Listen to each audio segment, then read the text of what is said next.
Economics अर्थात अर्थशास्त्र को मुख्य रूप से कितने भागों में बांटा गया है? तो 3 भागों में बांटा गया है। ठीक, 3 भागों में। और वो 3 भाग कौन कौन से हैं पहले उसको थोड़ा सा देख लीजिए, बता दें।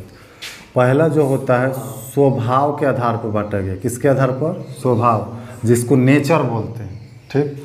दूसरा जो होता है शर्त के आधार पर बांटा गया। किसके आधार पर? शर्त के आधार पर, जिसको टर्म्स एंड कंडीशन बोलते हैं अंग्रेजी में। और तीसरा जो होता है स्वामित्व, स्वामित्व के आधार पर, अर्थात इसको बोलते हैं ऑनर या मालिक बोलते हैं कि मालिकाना हक किसका उस पर। पूरे अर्थशास्त्र को मात्र यही 3 भागों में बांटा गया है। एक स्वामित्व, स्वभाव के आधार पर, शर्त के आधार पर और स्वामित्व के आधार पर। हम ये बता दिए हैं कि स्वभाव के आधार पर जब बांटा जाता है तो फिर ये स्वभाव में भी 3 प्रकार के होते हैं। पहला जो होता है आपका प्राथमिक सेक्टर, जिसको बोलते हैं, क्या बोलते हैं? प्राथमिक सेक्टर, यानी प्राथमिक क्षेत्र बोलते हैं। उसके बाद दूसरा क्षेत्र या द्वितीय क्षेत्र, इसको बोलते हैं सेकेंडरी सेक्टर। उसके बाद जो होता है आपका टर्शियरी सेक्टर, अर्थात तीसरा क्षेत्र बोलते हैं इसको। ठीक। अब यहाँ पर पहला क्षेत्र में कौन कौन आते हैं ये भी आपको बताए थे कि जितने सारे उत्पादक होते हैं। कौन? उत्पादक। जैसे आपका कृषि हो गया, मत्स्य पालन हो गया, ये क्या बोलते हैं, पशुपालन हो गया, मुर्गी पालन हो गया, कुक्कुट पालन हो गया, ये सब उत्पादन है। ठीक। चावल, धान, गेहूँ, मकई, सब कृषि, सब क्या है? उत्पादन है। भूमि से खनन विभाग से बालू निकाल रहे हैं तो ये सब किस में जाएगा? उत्पादन में जाएगा। कोयला निकाल रहे हैं, किस में जाएगा? उत्पादन में जाएगा। तो उत्पादन किस में आएगा? प्राथमिक क्षेत्र। तो कोयला स्वभाव के आधार पर किस में आएगा? प्राथमिक। दूसरा क्षेत्र जो होता है वो आपका मुख्य रूप से निर्माण होता है। क्या होता है? निर्माण या विनिर्माण भी होता है। क्या होता है? विनिर्माण। निर्माण या विनिर्माण। निर्माण का मतलब होता है किसी वस्तु को नए सिरे से बनाना, मैन्युफैक्चरिंग करना। और विनिर्माण का होता है मतलब रिपेयरिंग करना। ठीक। तीसरा जो होता है, तीसरा आपका मुख्य रूप से इसको बोलते हैं सेवा क्षेत्र। क्या बोलते हैं? सेवा क्षेत्र बोलते हैं। क्या बोलते हैं तीसरा क्षेत्र को? सेवा क्षेत्र बोलते हैं। जैसे एग्जाम्पल में हम यहाँ पर आप लोगों को पढ़ा रहे हैं तो हम किस सेक्टर में आएंगे? हम तीसरा में आएंगे। सेवा कर रहे हैं तो सेवा सेक्टर में आता है। अगर कंपनी में मान के चलिए किसी कंपनी में ये मार्कर बना होगा तो ये जब मार्कर कंपनी में बना तो ये किस सेक्टर में आएगा? द्वितीय में। इसका निर्माण हुआ है मार्कर का। अभी हम पढ़ा रहे हैं तृतीय क्षेत्र में आएगा। उसके बाद किसान खेतों में कुछ उपजा रहा है, उत्पादक प्रथम सेक्टर में आता है। तो अर्थशास्त्र को अगर स्वभाव के आधार पर देखेंगे तो 3 क्षेत्रों में बांटा गया है, प्राथमिक, द्वितीय और तृतीय। यानी कि इसको बोलते हैं प्राइमरी, इसको बोलते हैं सेकेंडरी, इसको बोलते हैं टर्शियरी। प्राइमरी उससे बोलते हैं जहाँ पे उत्पादन किया जाता है, और सेकेंडरी उससे बोलते हैं जहाँ पर निर्माण किया जाता है। और सेवा अर्थात टर्शियरी उसे बोलते हैं जो प्राइमरी अर्थात प्रथम और द्वितीय दोनों को बीच में रह कर दोनों को क्या करे? सहयोग करे। जैसे एग्जाम्पल में प्राथमिक कोई चीज़ उत्पादन कर दिए हम, कोई भी चीज़ उत्पादन कर दी, जैसे कोयला उत्पादन की, धरती से निकाले कोयला, उस कोयला को ले जा करके शुद्ध क्या करेंगे हम लोग? डायरेक्ट कोयला को लाकर जला लेंगे उसको। जैसे पेट्रोल है, पेट्रोल हम नीचे से पृथ्वी से निकालने के बाद डायरेक्ट बाइक में डाल के पेट्रोल चला लेंगे? नहीं, उसको रिफाइन किया जाता है अर्थात शुद्ध किया जाता है। तो पेट्रोलियम पदार्थ को जब निकालेंगे तो किस में आएगा? प्रथम में आएगा। और जब उसको जाकर कंपनी में शुद्ध करेंगे तो किस में आएगा? द्वितीय में आएगा। अब उसी पेट्रोल को पेट्रोल पंप पर ले जाकर बेच देंगे, आप बदले में पैसा ले लेंगे तो वो किस में आ जाएगा? सेवा क्षेत्र में आ जाएगा। यहाँ तक कोई दिक्कत? तो स्वभाव के आधार पर ये 3 क्षेत्रों में बांटा गया था, ये पहले बता दिए। अब देखते हैं शर्त के आधार पर। जब शर्त के आधार पर बांटेंगे तो 2 क्षेत्र में बांटते हैं। पहला संगठित क्षेत्र अर्थात संगठित, जिसको बोलते हैं ऑर्गेनाइज। और दूसरा जो होता है असंगठित,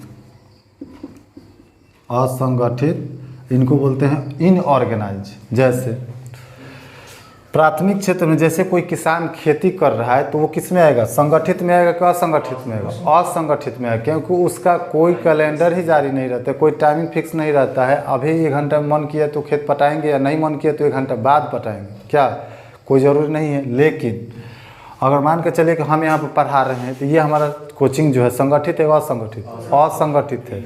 इसका कोई पेमेंट फिक्स नहीं है, इसका कोई टाइमिंग फिक्स नहीं है कि साल में कितना दिन चलेगा, कितना दिन छुट्टी रहेगा, कितना दिन क्या होगा। हम लोग अभी संडे को मन करेगा तो संडे को ही पढ़ेंगे, क्या ये हमारे ऊपर है। लेकिन अब संगठित क्षेत्र में आप चले जाइएगा तो संडे को पढ़िएगा, संडे को दिन खुला रहेगा नहीं, वहाँ पे संडे को बंद रहता है। जैसे पुलिस की नौकरी जो होती है पुलिस विभाग में, तो पुलिस विभाग किस में आएगा? संगठित में क्या असंगठित में? संगठित में। जितनी बड़ी बड़ी कंपनियां होती है किस में आएगी? संगठित में। जितनी छोटी कंपनियां होती है किस में आएगी? असंगठित में। तो शर्त के आधार पर देखेंगे तो संगठित और असंगठित दो प्रकार से होते हैं। क्या बोल रहे हैं? हाँ, पाव रोटी। जैसे कि पाव रोटी वाला कंपनी जो निर्माण करता है तो संगठित है कि असंगठित? वो छोटा है पाव रोटी कंपनी बनाने वाला, तो वो असंगठित होता है। लेकिन अगर मान के चलिए कि टाटा इंजन बनाता है, टाटा की कंपनी बहुत अच्छी अच्छी इंजन बनाती है, काफ़ी अच्छा इंजन, तो वो संगठित है कि असंगठित? संगठित है। उसका कैलेंडर जारी रहता है कि लेबर को साल में कितना दिन छुट्टी देना है, कितना पीएफ काटना है, कितना पेमेंट देना है, कब कब ड्यूटी कराना है, तो ये सब उसमें फिक्स रहता है। तो ये संगठित में आएगा। भारतीय रेलवे किस में आएगा? संगठित में आएगा। उसी प्रकार से अब स्वामित्व के आधार पर भी बांटेंगे तो ये देखिए कौन कौन होते हैं। पहला सरकारी, इसी को बोलते हैं सार्वजनिक। दूसरा निजी, निजी अर्थात प्राइवेट। सरकारी वो होता है जिस पर मुख्य रूप से आपका क्या होता है? सरकार का आधिपत्य चले। और निजी का मतलब होता है किसी खास व्यक्ति का आधिपत्य चले। जैसे भारतीय रेल जो है सरकारी है कि निजी है? सरकारी है। और ये क्या बोलते हैं, जियो जो कंपनी है टेली कंपनी, ये क्या है? निजी कंपनी है। एयरटेल क्या है? निजी कंपनी है। बीएसएनएल क्या है? सरकारी कंपनी है। तो जो कंपनियां सरकार के थ्रू चलती है उसको सरकारी में रखते हैं, और जो किसी निजी व्यक्ति के अधिकार पर चलता है उसको किस में रखा जाता है? निजी में। तो स्वामित्व अर्थात मालिक या ओनर के आधार पर बांटते हैं। तो कितने प्रकार से? दो प्रकार से। एक तीसरा होता है आपका संयुक्त। कौन होता है? संयुक्त होता है। संयुक्त को बोलते हैं जेवी, ज्वाइंट वेंचर। इसमें दोनों रहेगा, सरकारी और निजी दोनों मिल करके इसमें काम करेगा। ठीक। और चौथा भी बताए थे, कौन सा? कोऑपरेटिव। ये भी आपका क्या करता है? कोऑपरेटिव। हाँ, ये कोऑपरेटिव सहयोग, कोऑपरेट करता है। छोटे छोटे लघु उद्योग क्या करता है? सहयोग करता है। ये सब चीज़ हम पिछले वीडियो में हम बता दें। ज़्यादा दिक्कत होगा तो पिछले वीडियो को जा करके आप लोग देख लीजिएगा। ये सारी चीज़ हम पहले बता चुके हैं, इसमें कोई मतलब कि नया चीज़ नहीं है। अब नया जो चीज़ है इसको देखते हैं। नया चीज़ में सबसे पहले हम लोग पढ़ेंगे स्वभाव के आधार पर है, उसके बाद है शर्त के आधार पर, उसके बाद है स्वामित्व के आधार पर। अगर जैसे मान के चलिए कि कोई दरोगा बिहार सरकार की नौकरी कर रहा है तो वो स्वभाव के आधार पर किस सेक्टर में आएगा? सेवा क्षेत्र में आएगा। दरोगा, पुलिस, डॉक्टर किस में आएगा? सेवा क्षेत्र में। लेकिन शर्त के आधार पर अगर उसको देखेंगे तो किस में आएगा? संगठित क्या असंगठित? संगठित में आएगा। स्वामित्व के आधार पर किस में आएगा? सरकारी कि निजी? सरकारी। ठीक, यहाँ तो कोई दिक्कत नहीं। अब एयरटेल कंपनी है, किस में आएगी? सेवा क्षेत्र। संगठित क्या असंगठित? संगठित, क्योंकि बड़ी कंपनियां होती है एयरटेल। ठीक। उसके बाद ये सरकारी, निजी, संयुक्त, कोऑपरेटिव किस में आएगा? निजी में आएगा। ठीक। अब चलिए किसान किस में आएंगे? प्राथमिक। अगर शर्त के आधार पर देखेंगे तो असंगठित, स्वामित्व के आधार पर देखेंगे तो निजी। ठीक, यहाँ तक कोई दिक्कत? स्कूल किस में आएगा? इस सब में से तृतीय। शर्त के आधार पर संगठित, स्वामित्व के आधार पर सरकारी स्कूल है तो सरकार का, निजी स्कूल है तो हाँ। बहुत सारे स्कूल जो होती है संगठित होती है, बड़ी बड़ी स्कूल है, लेकिन कुछ छोटे छोटे प्राइवेट स्कूल जो होती है वो असंगठित भी होती है। ठीक। ये भी बताए थे कि दूसरा क्षेत्र जो होता है, जैसे कि निर्माण में कोई मजदूर है, जैसे मान के चलिए कि हम ही मजदूर हैं, कहीं पर जाकर दूसरा जगह मजदूरी कर रहे हैं, तो हम किस सेक्टर में आएंगे? हम आएंगे द्वितीय सेक्टर में। अब द्वितीय सेक्टर में कैसे आएंगे ये देखिए, हम दोनों में आएंगे, दूसरा में भी आएंगे, तीसरा में भी आएंगे। कैसे? तो अगर हम किसी के पास जा करके मजदूरी कर रहे हैं और वो मजदूरी अगर उसके साफ सफाई, बाज़ार से सब्जी लाना, ये सब काम कर रहे हैं तो हम उसका सेवा कर रहे हैं, सेवा सेक्टर में आ जाएंगे। ठीक। और संगठित क्या असंगठित? असंगठित। और सरकारी की निजी तो निजी हो जाए। लेकिन अगर हम ही व्यक्ति हैं किसी के घर पर जा करके किसी के घर की जुड़ाई कर रहे हैं, बिल्डिंग बना रहे हैं, उसका मकान बना रहे हैं, सड़क बना रहे हैं कहीं पर, तो वो निर्माण का काम कर रहे हैं, भवन निर्माण, तो निर्माण किस में आ जाएगा? दूसरा में आ जाएगा। और संगठित क्या असंगठित? असंगठित में आ जाएगा। भवन निर्माण प्राइवेट आदमी को बना रहे हैं तो अब स्वामित्व के आधार पर निजी कि सरकारी? निजी। अगर प्राइवेट के आदमी को बना रहे हैं तो निजी, किसी सरकारी संस्था को बना रहे हैं तो सरकारी में आ जाएगा। ठीक। चलिए यहाँ तक कोई दिक्कत?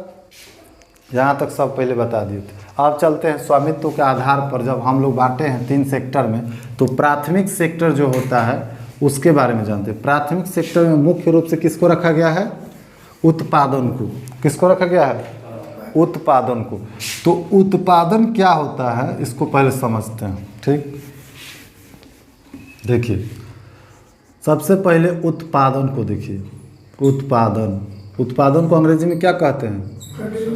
प्रोडक्शन, यानी कोई भी वस्तु का प्रोडक्शन करना, प्रोडक्ट बनाना, इसी को ना उत्पादन कहते हैं। तो उत्पादन के लिए आपको हर हमेशा किसी भी वस्तु को उत्पादन करने के लिए आपको 4 चीज़ जरूरी है। कितने चीज़? 4 चीज़ें जरूरी है, 4 कारक जरूरी है। अब वो 4 कारक कौन कौन है पहले इसको देखिए। पहला, आपके पास में पूंजी होना चाहिए। क्या होना चाहिए? पूंजी होना चाहिए। तो हम लोग ऐसे आम भाषा में पूंजी बोल देते हैं, लेकिन कहीं कहीं अगर आपके एग्ज़ाम में पूंजी न मिले तो इसके स्थान पर कैपिटल मिलेगा। क्या मिलेगा? कैपिटल। तो पूंजी को ही क्या बोलते हैं? कैपिटल बोलते हैं। दूसरा क्या चीज़ होना चाहिए आपके पास? भूमि होना चाहिए। क्या होना चाहिए? भूमि। तीसरा क्या होना चाहिए आपके पास? उद्यमी होना चाहिए। उद्यमी होना चाहिए। उद्यमी का मतलब होता है मालिक। तीसरा, चौथा जो होना चाहिए आपके पास, मजदूर होना चाहिए, अर्थात श्रमिक होना चाहिए आपके पास। ये 4 चीज़ें आपके पास अगर है तो आपको उत्पादन करने से कोई रोक नहीं सकता है। आप उत्पादन करिएगा। देखिए जैसे एग्जाम्पल, इस कोचिंग, जैसे मान के चलिए कि कोई कंपनी हमको बनाना है, जैसे बिस्किट फैक्ट्री लगाना है। बिस्किट फैक्ट्री लगाना है तो बिस्किट फैक्ट्री लगाने के लिए हमारे पास कुछ मशीन खरीदना पड़ेगा ना। तो जब मशीन खरीदने जाएंगे तो पैसा लगेगा, पूंजी लगेगा उसमें। तो पूंजी आपको होना चाहिए। ठीक, पैसा लगेगा, मशीन खरीदेगा तो पूंजी। उस मशीन को ला करके जहाँ फैक्ट्री लगाएंगे वहाँ पर फिट करेंगे। तो फिट करेंगे तो उसके लिए हमें भूमि चाहिए, या भूमि वो अपना हो या किराए पर हो, उससे मतलब नहीं है, लेकिन भूमि चाहिए ही चाहिए। 2 चीज़ तो हो गया। तीसरा चीज़ उद्यमी, अर्थात उसको फैक्ट्री को चलाने के लिए सुपरवाइज़र चाहिए, सुपरविज़न चाहिए, अर्थात मतलब मेन रख रखाव देखने के लिए मालिक के मतलब लेवल में जो जिसको मालिक बोलते हैं या उद्यमी उसी को बोलते हैं, मालिक को ही, जो उसको देखता हो, मतलब कोई गड़बड़ी ना हो, चल रहा है ठीक से कि नहीं, सबका पेमेंट टाइम पर मतलब देता हो, तो मालिक ही बोल सकते हैं किसको? उद्यमी को। तो उसमें एक मालिक चाहिए। चौथा चीज़ आपको मजदूर चाहिए। जब बिस्किट फैक्ट्री लगा रहे हैं तो उसमें काम करने के लिए श्रमिक भी चाहिए, मजदूर भी चाहिए, वरना काम कौन करेगा? काम करेगा तभी तो। ये 4 चीज़ें जब आपके पास हो जाएगा तब जाके आप बिस्किट उत्पादन कर सकते हैं। अब पूंजी लगा दिए, मशीन खरीद लिए, मशीन के लिए लगाने के लिए भूमि चाहिए, भूमि भी मिल गया। उसके बाद उद्यमी जो मालिक है, जब मालिक नहीं रहेगा तो ये सब पूंजी लगाएगा कौन? तो मालिक भी चाहिए, मजदूर भी चाहिए, मजदूर ही नहीं रहेगा तो काम करेगा कौन? तो ये 4 चीज़ें आपके पास एकदम फिक्स है कि चाहिए। तो इकोनॉमिक्स में पूछता है कि निम्नलिखित में से कौन सी ऐसी, मतलब कि निम्नलिखित में से कौन सी चीज़ उत्पादन के लिए ज़रूरी नहीं है, और इसमें से एगो कोई बदल देगा, एगो कोई बदल देगा। तो जो बदलेगा वही आंसर हो जाएगा। बाकी ये 4 में से 4 याद रखना है। कौन कौन चीज़ उत्पादन के लिए क्या क्या ज़रूरी है? अब 4 कारक कौन कौन से? पूंजी, दूसरा भूमि, तीसरा उद्यमी या मालिक, चौथा मजदूर। ये 4 होगा। चलिए अब आगे चले। अब ये चारों पर अधिकार जो होता है, कहीं कहीं देखिएगा तो पूर्ण रूप से सरकार का होता है। किसका होता है? सरकार का होता है। कहीं कहीं देखिएगा तो पूर्ण रूप से इस पर किसी निजी व्यक्ति का होता है। किसका होता है? किसी निजी व्यक्ति का। जैसे मान के चलिए कि सरकार अगर कोई फैक्ट्री लगाया है सरकार के अंडर में है तो उसको सरकारी कहेंगे। अगर कोई व्यक्ति अपना पर्सनल फैक्ट्री लगाया है तो प्राइवेट फैक्ट्री बोलेंगे। तो उसको क्या बोलेंगे कि निजी व्यक्ति। चारों पर अधिकार अगर सरकार का है, किसका अधिकार है? सरकार का है, तब इसको बोलते हैं कि सार्वजनिक क्षेत्र। क्या बोलते हैं? सार्वजनिक बोलते हैं इसको, सार्वजनिक। अगर सार्वजनिक, अगर इस चारों पर अगर सरकार का अधिकार ना होकर किसी खास व्यक्ति का अधिकार है तो उसको क्या बोलते हैं? निजी, निजी या प्राइवेट तो हो ही गया। अगर ये मान के चलिए किसी निजी व्यक्ति का है तो उसको बोलते हैं पूंजीवादी। क्या बोलते हैं? पूंजीवादी। अगर सरकार का है तो सार्वजनिक कहिए या समाजवादी बोल सकते हैं इसको। क्या बोलेंगे? समाजवादी। इस चारों सेक्टर में यानी कि पूंजी पर, भूमि पर, उद्यमी पर, मजदूर पर, चारों पर अधिकार अगर किसी सरकार का है तो उसको क्या बोलेंगे? समाजवादी। किस प्रकार की यह अर्थव्यवस्था हो जाएगी? समाजवादी। अगर इन चारों पर अधिकार किसी निजी व्यक्ति का हो गया, खास व्यक्ति का, तो यह किस प्रकार का हो गया? पूंजीवादी हो गया। इसको बोलेंगे पूंजीवादी। यानी निजी व्यक्ति प्राइवेट है तो पूंजीवादी, सरकारी है तो समाजवादी। हमारा जो भारत है किस प्रकार से है? भारत पहले जो था हमारा भारत वो पूर्ण रूप से सरकारी था सब चीज़। तो पहले क्या था? समाजवादी था। लेकिन अब धीरे धीरे कुछ कंपनियां ऐसी भी है जो कि निजी हो गई है, यानी कि प्राइवेट हो गई है। तो अब पूंजीवादी भी है, समाजवादी भी है। तो दोनों जिसमें मिल करके रहता है उसको क्या बोलते हैं? उसको मिश्रित बोलते हैं। मिश्रित या संयुक्त इसको बोलते हैं। क्या बोलते हैं? संयुक्त। दोनों का जिस पर वर्चस्व हो। तो जिस पे ये चारों पर अधिकार अगर सरकार का हो गया तो समाजवादी, किसी खास व्यक्ति का होगा तो पूंजीवादी। अब यहाँ तक कोई डाउट? किसी भी चीज़ को उत्पादन करने के लिए चार चीज़ों की ज़रूरत, ये पूंजी, भूमि, उद्यमी, मजदूर। मान के चलिए कोई कंपनी लगा दी, एक जैसे आप बताए थे उस दिन, एक कंपनी था किसका? किंगफिशर। किसका? किंगफिशर कंपनी था। तो किंगफिशर में पूंजी लगा होगा पहले, उसके लिए कंपनी लगाने के लिए भूमि उसको चाहिए था, तो भूमि किराए पर लिया होगा या खरीदा होगा। उसके बाद उसमें उद्यमी कौन था? विजय माल्या। उद्यमी विजय माल्या। उसमें मजदूर भी काम कर रहे थे। अब ये चारों है, चारों में से एक कौन गायब हो गया तो उत्पादन होगा नहीं। अब जैसे विजय माल्या उद्यमी, ये गायब हो गया, मेन उद्यमी ये गायब हो गया। अब उत्पादन करेगा नहीं, सारा व्यवस्था चरमरा जाएगा उसके। तो उत्पादन करने के लिए ये चार कारक में से किसी भी एक कारक को आप हटाइएगा तो उत्पादन नहीं कर सकते हैं। यहाँ तो कोई दिक्कत? चलिए आगे चले। ये समझ में आ रहा है? ये चारों पर अधिकार सरकार का हो तो क्या बोलेंगे? अगर चारों पर अधिकार किसी निजी व्यक्ति का है तो क्या बोलेंगे? अब भारत में कैसी है? पहले समाजवादी था, अब धीरे धीरे किधर बढ़ रहा है? पूंजीवादी की ओर बढ़ रहा है। अब आगे चलते हैं। भारत की जो अर्थव्यवस्था है, जो उत्पादन होता है, उसमें देखिए मुख्य रूप से आपको जीडीपी मिलेगा। जीडीपी क्या मिलेगा? जीडीपी। इसको बोलते हैं ग्रॉस डोमेस्टिक प्रोडक्ट।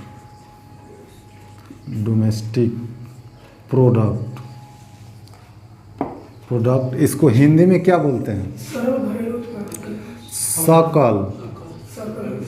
सकल घरेलू उत्पाद। सकल घरेलू उत्पाद, ठीक। यानी कि ग्रॉस डोमेस्टिक प्रोडक्ट। ग्रॉस का मतलब क्या होता है? सकल, यानी पूरा होता है। ग्रॉस मतलब पूरा, संपूर्ण। तो ग्रॉस डोमेस्टिक प्रोडक्ट इसका पूरा नाम होता है सकल घरेलू उत्पाद। अर्थात जीडीपी होता क्या है पहले इसके बारे में समझिए। जैसे देखिए भारत है तो हमारा एक देश है, और हमारे देश में बहुत सारी कंपनियां विदेश से भी आई है, इसमें लगी हुई है, अपना उत्पादन कर रही है। और बहुत सारी कंपनियां जो है कि भारत सरकार की भी है इसमें। जैसे टाटा किसका है? भारत का है, यानी भारत के लोगों का है। क्या बोलते हैं? जमशेदजी टाटा का है। अब बीएसएनएल क्या है? भारत सरकार की कंपनी है। तो निजी है या सार्वजनिक है इससे अभी मतलब नहीं है, वो भारत में है, भारत के है। कुछ विदेशी कंपनियां भी भारत में आके है, जैसे एलजी भारत में है ना। तो उसी प्रकार से हमारे देश के अंदर, किसी भी देश के अंदर पूरे एक साल में, कितने दिन में? पूरे एक साल में उत्पादन किए गए वस्तुओं का अंतिम मूल्य क्या कहलाता है? जीडीपी कहलाता है, ग्रॉस डोमेस्टिक प्रोडक्ट। इसको बोलें किसी देश के, किसी भी देश में पूरे एक साल में उत्पादित वस्तुओं का अंतिम मूल्य, कौन सा मूल्य? अंतिम मूल्य क्या कहलाता है? जीडीपी कहलाएगा। क्या कहलाएगा? जीडीपी। पूरे एक साल में उत्पादित वस्तुओं का अंतिम मूल्य क्या कहलाएगा? जीडीपी। किसी भी देश के अंदर, फर्क यही होना चाहिए कि देश के बाहर नहीं, किसी भी देश के अंदर पूरे एक साल में उत्पादित वस्तुओं का अंतिम मूल्य क्या कहलाएगा? जीडीपी कहलाएगा, अर्थात ग्रॉस डोमेस्टिक प्रोडक्ट कहलाएगा। तो ये अब यहाँ पर जैसे मान के चलिए कि पूरे देश में, भारत में, वो चाहे विदेशों से कंपनी आके यहाँ पर है, उससे मतलब हमको नहीं है। पूरे देश में जितना उत्पादन हुआ, वो एक साल में कितना उत्पादन हुआ, उसी को बोलते हैं जीडीपी, सकल घरेलू उत्पाद। अब इसमें आपको एग्जाम में बहुत सारे लोग याद रखते हैं कि सब जीडीपी है, लेकिन आपको दे देगा ऑप्शन में, फर्स्ट ऑप्शन में दे देगा कि एक साल में उत्पादित वस्तुओं का मूल्य। क्या इसको जीडीपी कहेंगे? नहीं कहेंगे इसको, क्योंकि जब तक अंतिम नहीं लगाएगा तब तक गलत। फर्स्ट ऑप्शन देता है अंतिम छोड़ के, और उसके बाद वाला में देता है अंतिम लगा के, तो पहला ही गड़बड़ हो जाएगा। तो यहाँ ध्यान रखना है। अब अंतिम मूल्य क्या होता है ये समझ में आ रहा है? इसको पहले समझते हैं कि अंतिम मूल्य क्या होता है। जैसे मान के चलिए कि हम लोग किसान के रूप में खेत से क्या किए? गेहूँ उत्पादन किए। क्या उत्पादन किए? गेहूँ उत्पादन किए। वो गेहूँ कहाँ जाएगा? फैक्ट्री में जाएगा आटा बनने के लिए। तो गेहूं जब उत्पादन किए तो एग्जाम्पल में हम ले लेते हैं कि गेहूं 25 रुपये प्रति केजी हमने क्या किया? बेच दिया उत्पादन करके। क्या किया? बेच दिया। अब 25 रुपये जब उत्पादन करके गेहूं बेच दिया तो ये गेहूं कहाँ चला गया? कंपनी में। कंपनी में गया, क्या बन गया? ये आटा। पहले क्या था? गेहूँ। नीचे लिख देते हैं इसको। पहले क्या था? ये गेहूँ था। कैसे था? ये 25 रुपये। आगे गया तो ये क्या बन गया? आटा बन गया। जब आटा बना तो इस पर कुछ मशीन का चार्ज रखाएगा। अब ये 25 रुपये गेहूँ खरीद कर कंपनी ले गया था, तो क्या 25 रुपये आटा बेच देगा? नहीं। अब 32 रुपये है अभी, तो चाहे जैसे हो से मतलब नहीं है, लेकिन अब कुछ भाव बढ़ा कर बेचेगा। मान के चलिए कि 30 रुपये रखा, तो ये आटा बन गया। ठीक, तो आटा का मूल्य 30 रुपये। अब इस आटा को हम क्या करेंगे? खरीद कर लाएंगे, या आटा से क्या बनेगा? बिस्किट बन जाएगा, यही सब ना बनेगा। तो आटा से अब आटा खरीद कर ले जाएगी कौन सी? जो बिस्किट बनाती होगी वो उससे खरीद कर ले जाएगी। तो आटा से बनेगा अब बिस्किट बनेगा। बिस्किट बन गया। अब बिस्किट देखिए यहाँ पर गेहूँ 25 रुपये प्रति केजी था, गेहूं से बन गया आटा तो 30 रुपये प्रति केजी हो गया। अब आटा से बन गया बिस्किट, तो अब बिस्किट तो इससे भी महंगा हो जाएगा ना जी, हो सकता है 300 रुपये प्रति केजी हो गया। अब बताइए कि किसी भी वस्तु का उत्पादन जब किए तो हम जीडीपी में गेहूं को जोड़ेंगे कि आटा को जोड़ेंगे कि बिस्कुट को जोड़ेंगे?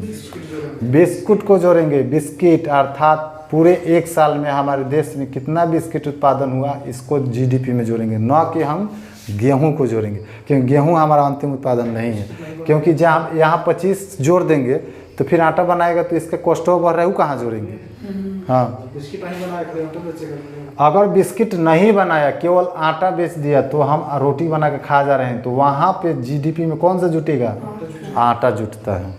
तो कंपनी में उत्पादन के समय यह फिक्स कर दिया जाता है कि आपने क्या उत्पादित किया, आटा बेचा कि आपने कंपनी में ले जाकर बिस्किट बनाए। तो आटा बिकता है जहाँ आटा। फिर अब बताइए कि इसमें जीडीपी कई बार जोड़ा जाएगा? 1 2 3। क्या 3 बार जोड़ देंगे? 1 बार जोड़ाएगा। कितना जोड़ाएगा? 1 बार, क्योंकि लास्ट वाले में आपका टोटल कॉस्ट इसमें इंक्लूड है। गेहूं का दाम भी जोड़ा गया है, आटा का दाम भी जोड़ा गया है, बनाने वाली कंपनी का मजदूरी भी जोड़ा गया है, लेबर का भी मजदूर जोड़ा गया, तब जाकर 300 रुपये प्रति केजी हुआ। तो इसी को बोलते हैं अंतिम मूल्य। अब जैसे मान के चलिए कोई ऐसा, जैसे कपास, क्या? कपास किसान उत्पादन किया। मान के चलिए कपास एग्जाम्पल में 1 रुपये केजी उत्पादन करके बेच दिया। एग्जाम्पल 1 रुपये हो, 100 रुपये हो, 1000 रुपये हो, 1 लाख रुपये, उससे मतलब नहीं है।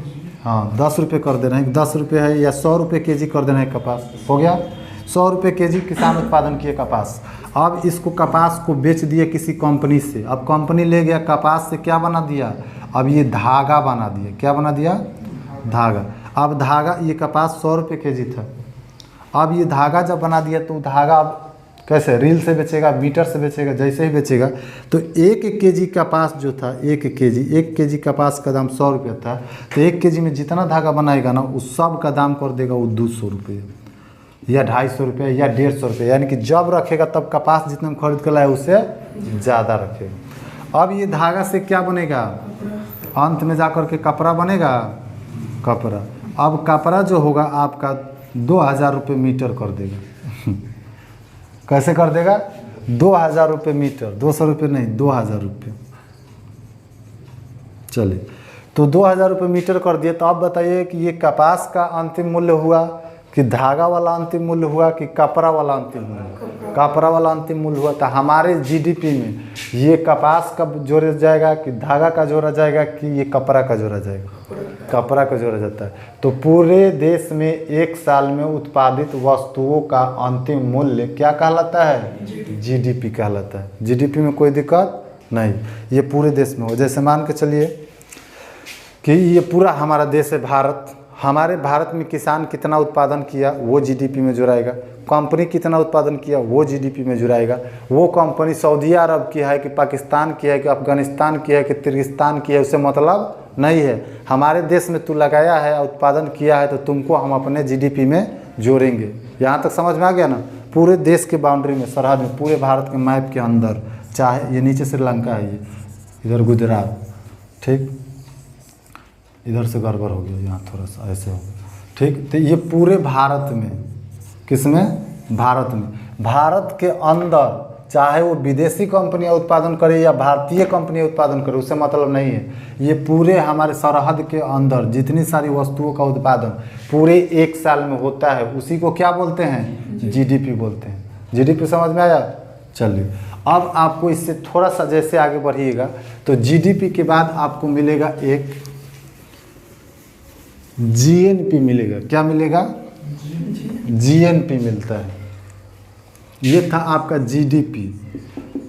दूसरा जो मिलेगा आपका मिलेगा जीएनपी। जीएनपी क्या होता है? ये जीएनपी ग्रॉस डोमेस्टिक, अच्छा सॉरी नेशनल है ना, हाँ डोमेस्टिक नहीं, gross national, national national product. इसको हिंदी में क्या बोलते हैं? सकल राष्ट्रीय उत्पाद। क्या बोलेंगे? सकल राष्ट्रीय उत्पाद। ये क्या था? सकल घरेलू उत्पाद। इसमें क्या लगाया था? घरेलू, डोमेस्टिक। अब देखिए यहाँ भी ग्रॉस, यहाँ भी ग्रॉस, दोनों में ग्रॉस लगा। ग्रॉस का मतलब क्या होता है? कुल, टोटल। तो अब यहाँ भी लगा, तो यहाँ अब क्या, यहाँ पर कैसे इसको समझेंगे? तो हिंदी में पहले लिख देते हैं, सकल राष्ट्रीय उत्पाद। राष्ट्रीय उत्पाद इसको बोलते हैं जीएनपी। पहला था आपका जीडीपी, दूसरा कौन है? जीएनपी। जीएनपी में आप समझते हैं, जीडीपी समझ में आ गया? किसी भी देश के अंदर पूरे एक साल में उत्पादित वस्तुओं का अंतिम मूल्य। अब जीएनपी में क्या होगा कि जीएनपी में किसी भी देश के नागरिकों के द्वारा उत्पादित पूरे एक साल में उत्पादित वस्तुओं का अंतिम मूल्य। किसके द्वारा? नागरिकों के द्वारा या उसके क्या बोलते हैं? संसाधनों के द्वारा। जैसे मान के चलिए ये आपका भारत है। अब भारत के अंदर बहुत सारी कंपनियां भारत के है, बहुत सारी निजी है, बहुत सारी सरकारी है, बहुत सारी विदेशी कंपनियां भी भारत में आकर लगाई है कि नहीं लगाई है? सब बहुत सारी कंपनियां लगाई है। तो पूरे एक साल में हमारे भारत के अंदर कितने उत्पादन होते हैं उसको देखा जाता है कि बॉर्डर के अंदर कितना उत्पादन हुआ। तो जितना उत्पादन होता है उसके अंतिम मूल्य को देखा जाता है। तो क्या कहा जाता है? जीडीपी। अब जीडीपी में से जितना आपका जीडीपी आएगा, जीडीपी में से अगर आपके बॉर्डर के अंदर जितना विदेशी कंपनियां हैं या विदेशी लोग आके कमा रहे हैं, उनके आय को निकाल दीजिए, उनके आय को निकाल दीजिए। तो उनका आय को मान लेते हैं एक्स, निकाल दिए जीडीपी में से। टोटल जो हमारे बॉर्डर के अंदर जो एक साल में उत्पादित वस्तुओं का अंतिम मूल्य था वो क्या था? जीडीपी। और जीडीपी में से जो बाहर से व्यक्ति आके कमा रहे हैं उनके आय को क्या कर दिया जाता है? निकाल दिया जाता है। और बाहर की जो कंपनियां है उनके आय को क्या किया जाता है? निकाल दिया जाता है। तो क्या बोलेंगे?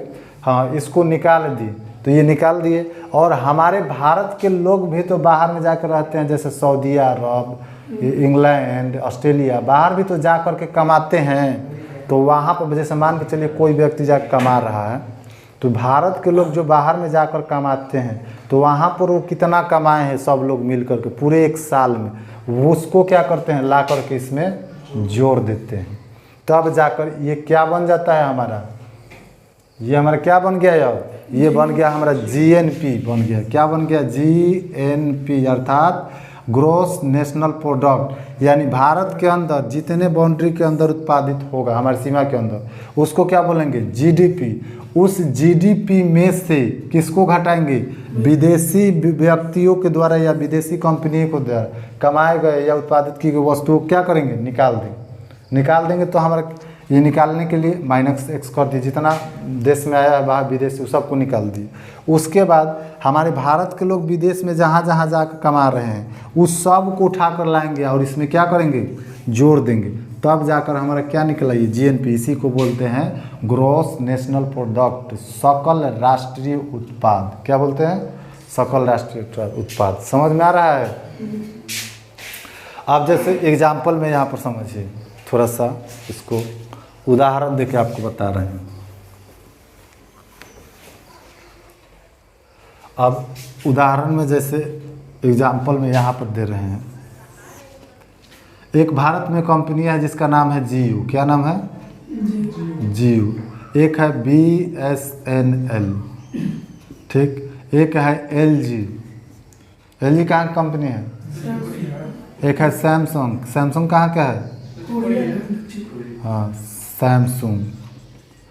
अब बताइए, जियो मान के चलिए कि आपका 100 रुपये का एक साल में, एक साल के अंत में 100 रुपये नहीं 100 अरब डॉलर मान लेते हैं, 100 अरब डॉलर का उत्पादन किया एक साल में, पूरा टोटल पूरे एक साल।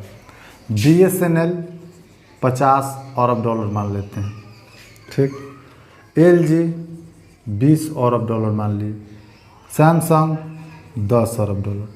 अब बताइए कि टोटल जीडीपी कितना अरब डॉलर हुआ भारत का, ये भारत के अंदर इतना उत्पादन किया ये सब कंपनियां, तो बताइए कि इसमें जीडीपी कितना आएगा, ये टोटल जोड़ेंगे तो आ जाएगा 100 50 150 20 70 81 180 अरब डॉलर आ गया। ये क्या आया, जीडीपी आया। ये 180 अरब डॉलर आ गया आपका जीडीपी। अब बताइए कि एक व्यक्ति है, कोई एक व्यक्ति है, जैसे मान के चलिए कोई एक नाम रख लेते हैं, राम श्याम घनश्याम, कुछ भी रख लेते हैं, जो भारत से निकल कर गया और सऊदीया अरब में प्रत्येक साल कमा रहा है 100 अरब डॉलर। कितना कमा रहा है, 100 अरब डॉलर। एक और व्यक्ति है घनश्याम, दो व्यक्ति मान लेते हैं, ए भी मान लेते हैं, ए 100 अरब डॉलर कमा रहा है और बी गया तो कितना कमा रहा है, 200 अरब डॉलर कमा रहा है। कहाँ पर, बाहर विदेशों में मान लेते हैं, अमेरिका मान लेते हैं, USA।